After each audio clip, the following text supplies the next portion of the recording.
उद्देश्य किसी की धार्मिक भावनाएं भड़काना नहीं बल्कि भगत समाज को सही राह दिखाना है।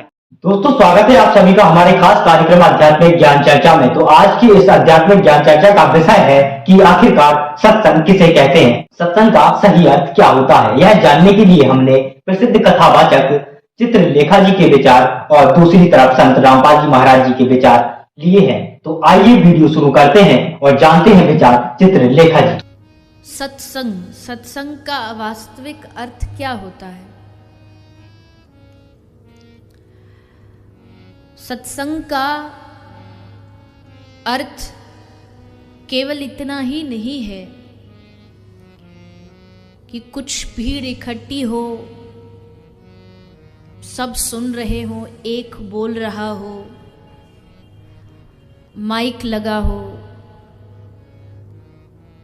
कैमरा लगा हो।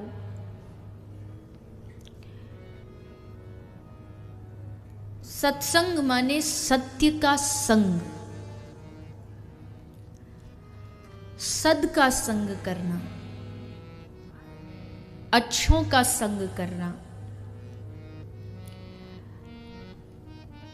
अच्छी बातों का संग करना, किसी भक्त वैष्णव का संग करना, किसी महापुरुष, किसी संत, किसी गुरु का संग करना, यही वास्तविक सत्संग है।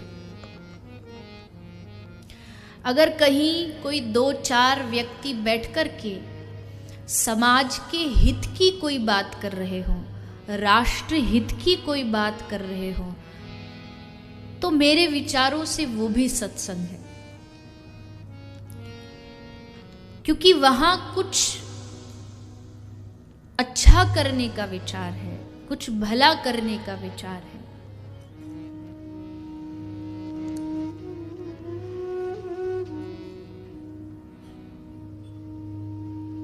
बात सिर्फ इतनी है कि आपके सत्संग श्रवण का उद्देश्य क्या है, क्योंकि उद्देश्य बदलने से पूरा कर्म भी बदल जाता है। उद्देश्य सही होगा तो ही उस कर्म को भी सही माना जा सकता है। जैसे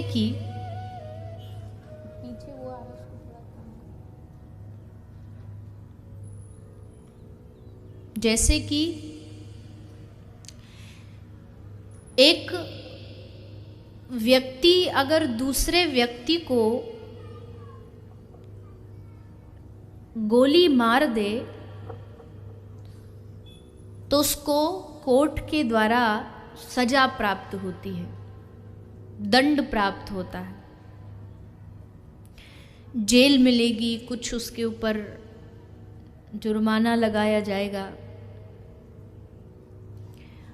और उसको एक हत्या करने के तहत अपराध समझ करके उसको दंड दिया जाता है। लेकिन वहीं कोई सीमा पर खड़ा हुआ जवान जब किसी शत्रु को गोली मारता है तो उसको दंड देने की बजाय सरकार के द्वारा सम्मान प्राप्त होता है, परमवीर चक्र प्राप्त होगा, उसको सबके द्वारा सम्मान प्राप्त होता है, सरकार के द्वारा, उसके आसपास के लोगों के द्वारा। जबकि हत्या इसने भी की है, मारा इसने भी है और मारा उसने भी है, पर भेद इतना है कि दोनों के उद्देश्य में फर्क है। कर्म दोनों का दिखने में एक जैसा है, उसने भी गोली चलाई, इसने भी गोली चलाई, लेकिन उद्देश्य में भेद होने के कारण कर्म के फल में भी भेद हो जाता है।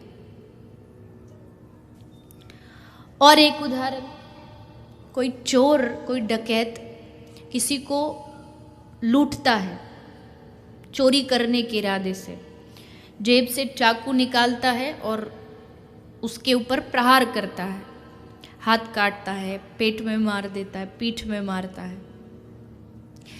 चाकू इस चोर के हाथ में भी है और चाकू एक डॉक्टर के हाथ में भी होता है। वो भी चाकू चलाता है, वो भी हाथ पांव पेट जो भी ऑपरेशन करना हो काटता है, पर दोनों के उद्देश्य में भेद है। वो प्राण ले रहा है और दूसरा प्राण दे रहा है। उद्देश्य में भेद हुआ तो कर्म के फल में भी भेद हो गया। तो यहाँ कथा सुन रहे हैं बहुत सारे लोग, सब दिख रहे हैं, लेकिन अगर हमारे कथा सुनने के उद्देश्य में भेद हो गया तो हमारा कथा का फल परिणाम भी फिर अलग अलग प्राप्त होता है। फिर सबको एक समान प्राप्त नहीं होगा, फिर सबको कथा का परिणाम अलग अलग प्राप्त होगा।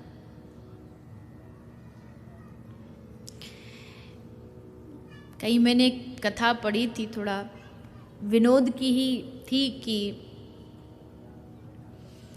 एक पंडित जी कथा सुनाया करते थे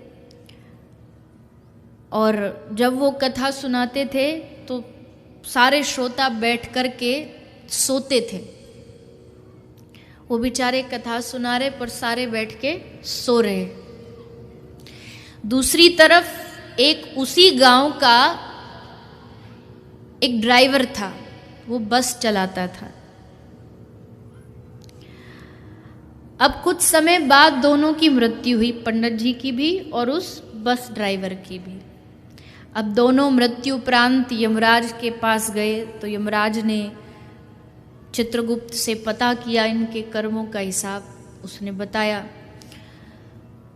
तो यमराज जी के द्वारा जो बस ड्राइवर था उसको गले में सुंदर सुंदर मालाएं पहना करके उसका स्वागत किया गया और पंडित जी का कोई स्वागत नहीं हुआ। तो जो पास में दूत खड़े थे उनको थोड़ी शंका हुई, तो उन्होंने पूछा यमराज जी से कि यमराज जी, ये तो पंडित जी थे, ये तो कथा करते थे, और ये तो बस ड्राइवर है, बस चलाता था, फिर इसका इतना सम्मान और पंडित जी का कतई नहीं, ऐसा क्यों? तो यमराज जी बोले कि पंडित जी कथा सुनाते थे तो सारे श्रोता बैठ कर के बस सोते थे, पर ये जो बस ड्राइवर है ना, ये इतना तेजी से चलाता था कि जितने राहगीर यात्री उसमें सो भी रहे होते वो भी जाके हे राम हे राम हे राम बचा ले, हे राम बचा ले कह कह के बोला करते थे। तो इसकी वजह से सोए हुए के मुख, सोया हुआ भी जाग जाता और उसके मुख से राम नाम निकलने लगता। तो अब उद्देश्य में भेद हो गया। अब इसका मतलब ये नहीं है कि जो कथा सुन रहे हैं या सुना रहे हैं उनका कोई फायदा नहीं है, इससे बढ़िया तो सब बस ड्राइवर ही बन जाए, या जो हो वो तेज चलाने लगे कि बढ़िया है, हमारा सम्मान होगा। नहीं नहीं, पर येन केन प्रकारेण अगर कोई व्यक्ति भगवान से जुड़ रहा है तो जो उसे जोड़ रहा है भगवान से वो व्यक्ति सम्मान का पात्र है, वो व्यक्ति सम्मान का पात्र है। किसी कारण से आप भगवान से जुड़े, भगवान की नाम भगवान की कथा से जुड़े तो वो सम्माननीय है। तो सत्संग की वैसे तो अनेक व्याख्याएं हैं शास्त्रानुसार, लेकिन एक मुख्य रूप से जो बात अभी कही गई कि सद का संग, अच्छों का संग, महापुरुषों का संग, यही सत्संग है। दर्शकों, अभी आपने सुने प्रसिद्ध कथावाचक चित्रलेखा जी के विचार। आइए अब सुनते हैं संत रामपाल जी महाराज जी के विचार। पुण्यात्मा, सत्संग का क्या अर्थ होता है? सीधी सी बात है, जहाँ पर सत्य का साथ हो, सत्य का आधार हो, उसको सत्संग कहते हैं। तो ये सत्संग अध्यात्म ज्ञान का प्रचार माध्यम जहाँ माना जाता है, अध्यात्म मार्ग का जो विचार दिया जाता है उसको सत्संग कहते हैं। और वो सच्चा हो, शास्त्र अनुकूल हो, प्रमाणित हो, उसको सत्संग कहते हैं। अभी तक जितना भी ज्ञान सुना था वो अज्ञान था। जब तक हमें वो तत्व ज्ञान प्राप्त नहीं हुआ। जैसे अन्य भी साथ संत, आचार्य, मंडलेश्वर, गुरुजन सत्संग करते हैं, श्रद्धालु वहां जाते हैं सत्संग सुनने के लिए, और वो उनके विचारों को सत्संग मानते हैं, लेकिन वो सत्संग नहीं है, क्योंकि उनको तत्व ज्ञान नहीं है। वो केवल दंत कथा, लोकवेद और शास्त्र विरुद्ध प्रचार करते हैं, वो सत्संग नहीं है। दर्शकों, वीडियो अच्छा लगा हो तो वीडियो को लाइक, कमेंट, शेयर अवश्य करें। ऐसे ही वीडियो देखने के लिए बने रहें हमारे साथ और चैनल को सब्सक्राइब करें।